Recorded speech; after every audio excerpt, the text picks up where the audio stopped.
할렐루야. 오늘도 주님과 동행하며 복된 하루 되시기를 바랍니다. 오늘은 8월 11일 목요일입니다. 오늘의 묵상은 출애굽기 14장 1절에서 14절 말씀을 통해서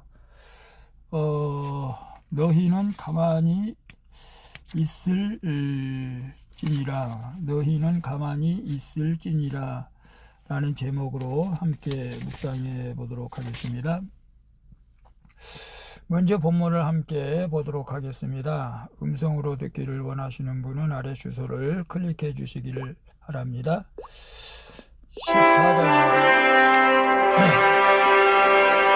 14장 1절 여호와께서 모세에게 말씀하여 이르시되 2절 이스라엘 자손에게 명령하여 돌이켜 바다와 믹돌 사이에 비하이로답 곧 바알스본 맞은편 바닷가에 장막을 치게 하라. 3절 바로가 이스라엘 자손에 대하여 말하기를 그들이 그 땅에서 멀리 떠나 광야에 갇힌 바 되었다 하리라. 4절 내가 바로의 마음을 완악하게 한즉 바로가 그들의 뒤를 따르리니 내가 그와 그의 온 군대로 말미암아 영광을 얻어 애굽 사람들이 나를 여호와인 줄 알게 하리라 하시매 무리가 그대로 행하니라. 5절 그 백성이 도망한 사실이 애굽 왕에게 알려지매 바로와 그의 신하들이 그 백성에 대하여 마음이 변하여 이르되 우리가 어찌 이같이 하여 이스라엘을 우리의 섬김에서 놓아보내었는가 하고 6절 바로가 곧 그의 병거를 갖추고 그의 백성을 데리고 갈새 7절 선발된 병거 600대와 애굽의 모든 병거를 동원하니 지휘관들이 다 거느렸더라. 8절 여호와께서 애굽 왕 바로의 마음을 완악하게 하셨으므로 그가 이스라엘 자손의 뒤를 따르니 이스라엘 자손이 담대히 나갔음이라. 9절 애굽 사람들과 바로의 말들 병거들과 그 마병과 그 군대가 그들의 뒤를 따라 바알스본 맞은편 비하이롯 곁 해변 그들이 장막 친 데에 미치니라. 10절 바로가 가까이 올 때에 이스라엘 자손이 눈을 들어본즉 애굽 사람들이 자기들 뒤에 이른지라. 이스라엘 자손이 심히 두려워하여 여호와께 부르짖고 11절 그들이 또 모세에게 이르되 애굽에 매장지가 없어서 당신이 우리를 이끌어내어 이 광야에서 죽게 하느냐. 어찌하여 당신이 우리를 애굽에서 이끌어내어 우리에게 이같이 하느냐. 12절 우리가 애굽에서 당신에게 이른 말이 이것이 아니냐. 이르기를 우리를 내버려두라. 우리가 애굽 사람을 섬길 것이라 하지 아니하더냐. 애굽 사람을 섬기는 것이 광야에서 죽는 것보다 낫겠노라. 13절 모세가 백성에게 이르되 너희는 두려워하지 말고 가만히 서서 여호와께서 오늘 너희를 위하여 행하시는 구원을 보라. 너희가 오늘 본 애굽 사람을 영원히 다시 보지 아니하리라. 14절 여호와께서 너희를 위하여 싸우시리니 너희는 가만히 있을지니라. 아멘. 14절까지만 봤습니다. 본문 요약은 이렇습니다. 이스라엘이 홍해 앞에 진쳤을 때 하나님이 바로의 마음을 완악하게 하셔서 그들을 뒤쫓아오게 합니다. 애굽의 군대가 가까이 올 때 이스라엘은 심히 두려워 여호와께 부르짖고 모세를 원망하게 됩니다.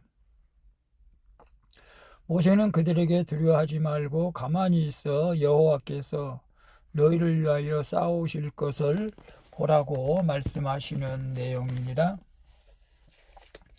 질문과 묵상하기 1. 말씀대로 순종했는데 위기를 맞은 적이 있습니까? 힘들어도 끝까지 말씀대로 순종하면 그 가운데 하나님의 영광이 나타날 줄을 믿습니까? 아멘이죠. 2절에서 4절 보면 이스라엘 자손에게 명령하여 돌이켜 바다와 믹돌 사이에 비하히롯 앞 곧 바알스본 맞은편 바닷가에 장막을 치하라. 바로가 이스라엘 자손에 대하여 말하기를 그들이 그 땅에서 멀리 떠나 광야에 갇힌 바 되었다 하리라. 내가 바로의 마음을 완악하게 한즉 바로가 그들의 뒤를 따르리니 내가 그와 그의 온 군대로 말미암아 영광을 얻어 애굽 사람들이 나를 여호와인 줄 알게 하리라 하시매 무리가 그대로 행하니라. 아멘. 에담의 장막을 친 이스라엘이 여호와의 말씀으로 인해 바알스본 맞은편 바닷가에 이제 장막을 치게 되죠. 하지만 이 소식을 들은 바로는 이스라엘이 광야에서 갇혀 있는 것이라고 판단해 그들을 이제 추격하게 됩니다. 말씀대로 따랐을 뿐인데 전보다 상황이 좋지 않고 심지어 위기를 맞은 것 같을 때가 있죠. 때로는 악한 자들이 악한 대로 살도록 하나님이 내버려 두시는 경우도 있습니다. 그러나 하나님은 그 모든 것으로 그분의 백성을 훈련시키시고 하나님의 영광을 드러 나타나게 하시죠. 이스라엘뿐만 아니라 애굽에게도 하나님의 여호와이심을 나타내신 원대한 계획이 있으셨기 때문이죠.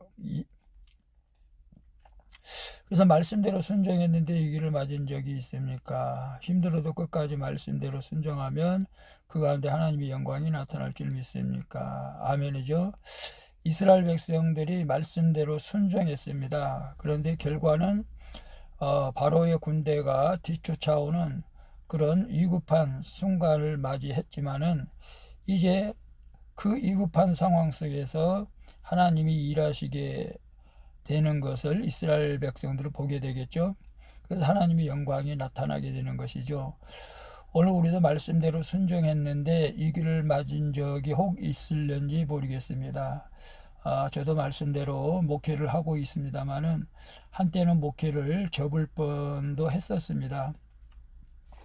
너무 힘들고 어려워서. 그렇지만은 지금은 힘들고 어렵지만은 그래도 목회를 이제 접을 생각은 안 하고 끝까지 주님 오시는 그날까지 주님 날아갈 때까지 제가 하려고 하고 계획을 하고 있는데요.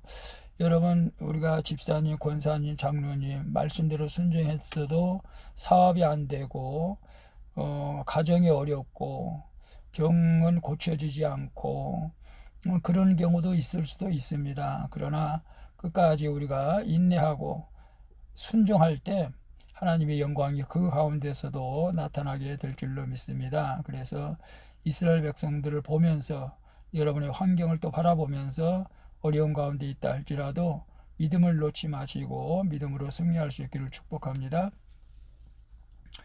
2번 봅니다. 이제는 그만 포기하고 내려놓겠다고 결단했음에도 또다시 욕심과 생색이 올라오는 일은 무엇입니까?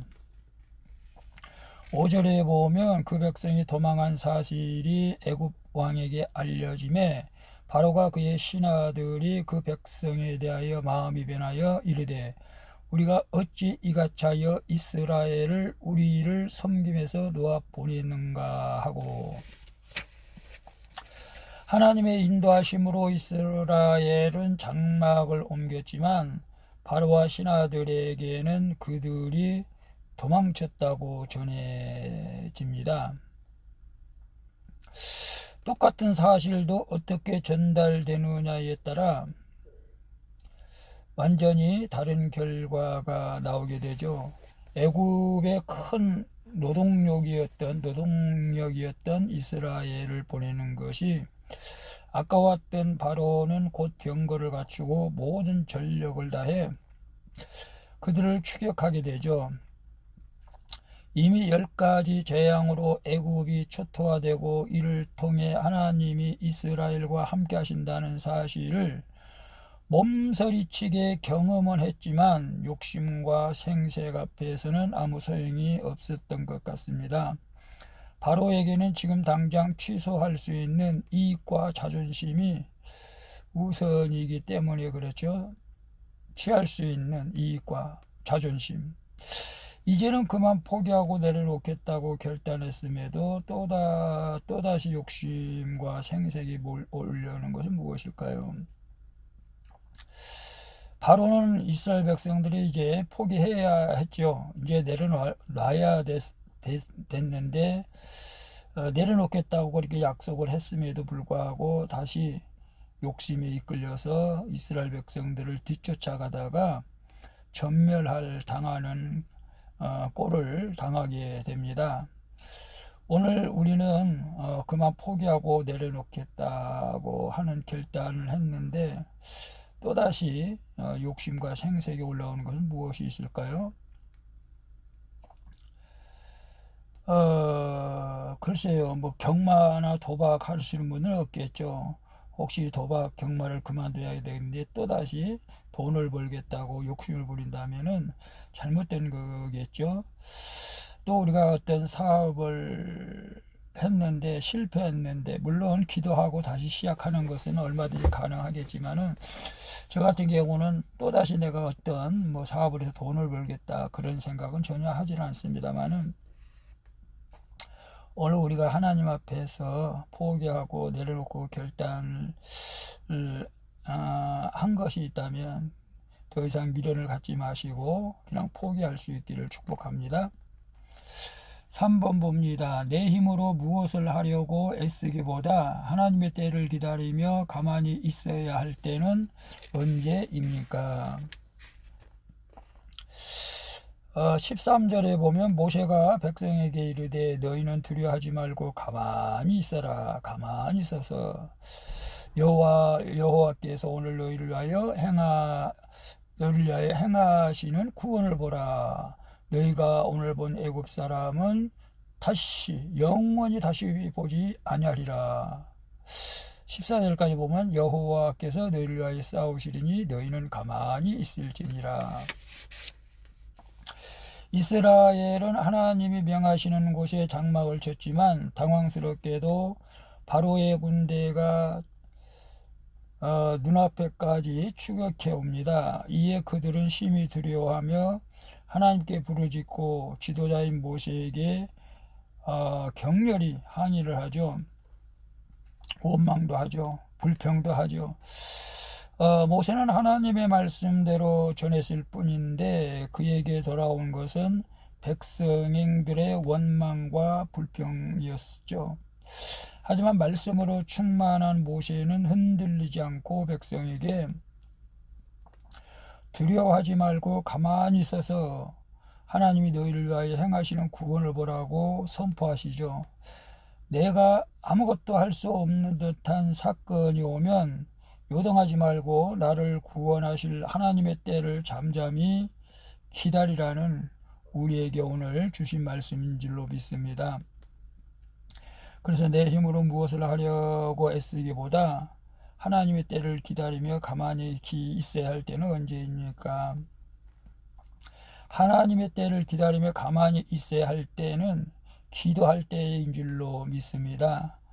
내 힘으로 도저히 감당할 수 없는 일들을 만났을 때에 좌절하지 마시고 포기하지 마시고 우리는 기도하면서 하나님이 일하시게 하는 것을 우리는 경험해야 할 줄로 믿습니다.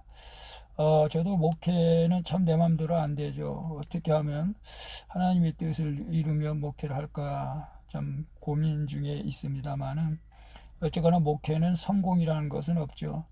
또 실패라고도 할 수는 없겠죠. 하나님의 뜻대로 성도가 많든 적든 하나님의 뜻대로 그냥 목회를 좀 하기를 바라는데요. 성도가 많지 않다 할지라도 하나님의 때를 기다리며 기도하는 종이 되도록 노력하겠습니다. 또 오늘 큐티하는 모든 분들 힘들고 어려도 끝까지 믿음으로 승리할 수 있기를 축복합니다. 기도하겠습니다. 주님, 말씀대로 순종했는데 위기를 맞았다며 불평한 것을 회개합니다. 이제는 애굽의 군사들이 눈앞까지 쫓아오는 위기 상황에서도 두려워하지 않고 우리를 위해 싸우시는 하나님의 구원을 바라보게 하여 주옵소서. 하나님의 구원의 때를 기다리며 가만히 있어야 할 때를 잘 분별할 수 있는 지혜를 허락하여 주옵소서.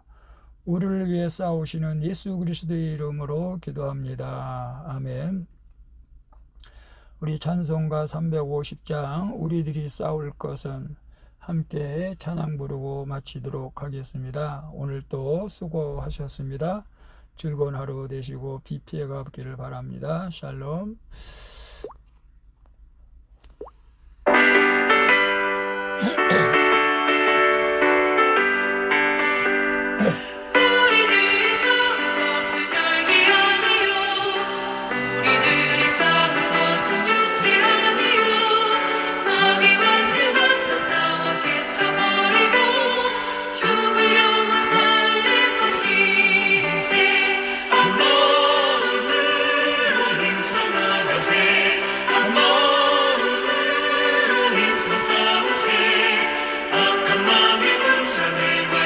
무서워